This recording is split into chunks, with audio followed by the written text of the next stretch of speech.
जय माता दी दोस्तों। माता रानी आपकी सारी मनोकामनाएं पूर्ण करें और आप जीवन में खूब सारी तरक्की करें। इसी के साथ आज का जो वीडियो है वो मैं शुरू कर रही हूँ। दोस्तों आज की वीडियो में मैं आप सबके साथ शेयर करने वाली हूँ सकट चौथ तिलकुट या तिलकुटा चौथ की कथा। दो कथाएं हैं, एक बुढ़िया माई वाली और एक देवरानी जेठानी। दो कथा जो है वो इस वीडियो में मैं आप सबके साथ शेयर कर रही हूँ। आप चाहें तो एक कथा पढ़ सकते हैं, आप चाहें तो दोनों कथाएं पढ़ सकते हैं। तो चलिए शुरू करते हैं आज का वीडियो। एक बुढ़िया थी, वह बहुत गरीब थी और वह दृष्टिहीन थी, मतलब वो अंधी थी, उसके पास आंखें नहीं थी। उसके पास एक बहू और बेटा थे। वह बुढ़िया सदैव भगवान श्री गणेश की पूजा अर्चना किया करती थी। एक दिन भगवान गणेश ने प्रकट होकर बुढ़िया से बोले कि तुझे जो वर मांगना है मांग ले। तब बुढ़िया ने बोला कि वो अपने लड़का और बहू से पूछ कर बताएगी। भगवान गणेश बोले कि ठीक है, तुम अपने लड़का और बहू से पूछ के बता देना। अगले दिन बुढ़िया ने लड़के से पूछा तो लड़के ने कहा तो धन मांग ले। फिर बुढ़िया ने बहू से पूछा तो बहू ने कहा कि तुम नाती मांग लो। फिर बुढ़िया को समझ में नहीं आया तो बुढ़िया ने अपने पड़ोसियों से पूछा तो पड़ोसियों ने बोला कि तुम्हारी तो थोड़ी ही जिंदगी बची हुई है, क्यों तुम नाती मांगो, क्यों तुम धन मांगो, तो अपने लिए ही नेत्र मांग लो ताकि बाकी जो चीज जिंदगी है वो अच्छे से कट जाए। अगले दिन गणेश जी फिर से प्रकट हुए। तब बुढ़िया ने उनसे मांगा कि मुझे 9 करोड़ की माया दे, निरोगी काया दे, अमर सुहाग दे, आंखों की रोशनी दे, नाती पोता दे, सब परिवार को सुख दे और अंत में मोक्ष दे।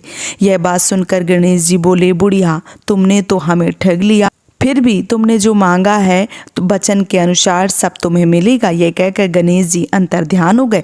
उधर बुढ़िया माँ ने जो मांगा वह सब कुछ मिल गया। गणेश जी महाराज, तुमने जैसे उस बुढ़िया माँ को सब कुछ दिया वैसे ही सबको देना। बोलो गणेश भगवान की जय। दूसरी जो कथा है वो कुछ इस प्रकार से है। एक शहर में देवरानी जेठानी रहती थी। देवरानी गरीब थी और जेठानी अमीर थी। देवरानी हमेशा गणेश जी का पूजन और व्रत करती थी। देवरानी का पति जंगल में लकड़ी काट कर बेचता था। देवरानी घर का खर्च चलाने के लिए जेठानी के घर में काम करती थी और शाम को बचा हुआ खाना लेकर जाती थी। माघ महीने में गणेश जी का व्रत सकट चौथ देवरानी ने रखा। उसके पास पैसे नहीं थे, इसलिए उसने तिल व गुड़ लाकर तिलकुटा बनाया। पूजा करके तिल चौथ की कथा सुनी और जेठानी के यहाँ काम करने चली गई। सोचा शाम को चंद्र को अर्घ देकर जेठानी के यहाँ से लाया खाना और तिलकुट खाएगी। शाम को जब जेठानी के घर खाना बनाया तो जेठानी का व्रत होने के कारण सभी ने खाना खाने से मना कर दिया। अब देवरानी ने जेठानी से बोला, आप मुझे खाना दे दो जिससे मैं घर जाऊं। इस पर जेठानी ने कहा, आज तो किसी ने भी अभी तक खाना नहीं खाया है, मैं तुम्हें कैसे दे दूं, तुम सवेरे ही बचा हुआ खाना ले जाना। देवरानी उदास मन से चली गई। देवरानी के घर पर पति बच्चे सब आस लगाए बैठे थे कि आज तो त्योहार है, इसलिए कुछ पकवान आदि खाने को मिलेगा। लेकिन जब बच्चों को पता चला कि आज तो रोटी भी नसीब नहीं होगी तो बच्चे रोने लगे। उसका पति भी बहुत क्रोधित हुआ और कहने लगा कि एक दिन भर काम करने के बाद भी वह 2 रोटियां नहीं ला सकती। वह बेचारी गणेश जी को याद करती हुई रोते रोते पानी पीकर सो गई।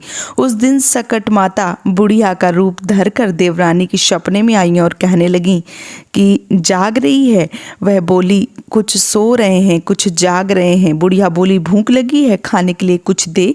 देवरानी बोली, क्या दूं, मेरे घर में तो अन्न का एक दाना भी नहीं है। जेठानी बचा खुचा खाना देती है, आज तो वो भी नहीं मिला।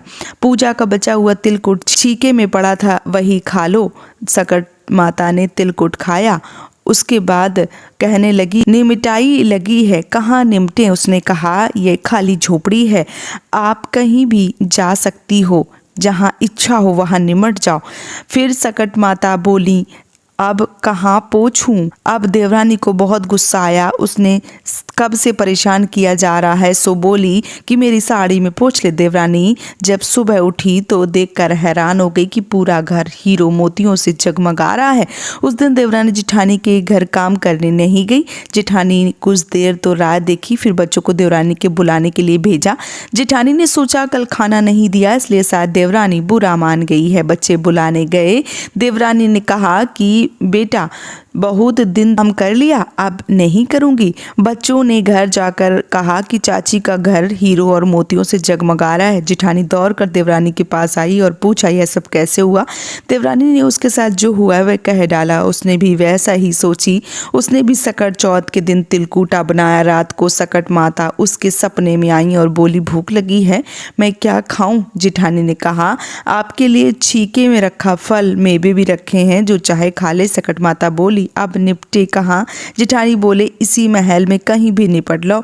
फिर उन्होंने बोला कि अब पोंछू कहाँ? जेठानी बोली, कहीं भी पोंछ लो। सुबह जब जेठानी उठी, घर में बदबू गंदगी के अलावा कुछ नहीं था। हे सकट माता, जैसे आपने देवरानी के ऊपर अपनी कृपा बनाई, वैसे ही हम सब पर भी अपनी कृपा बनाए रखना। बोलो सकट माता की जय। तो ये 2 कहानियाँ हैं, 2 कथाएं हैं जो मैंने आप सबके साथ शेयर की हैं। उम्मीद करती हूँ कि आज का वीडियो आप सबको पसंद आया होगा। वीडियो पसंद आया है तो आप मुझे सपोर्ट कर सकते हैं इस चैनल को सब्सक्राइब करके। आज का वीडियो यहीं पे समाप्त कर रही हूँ दोस्तों। जय माता दी।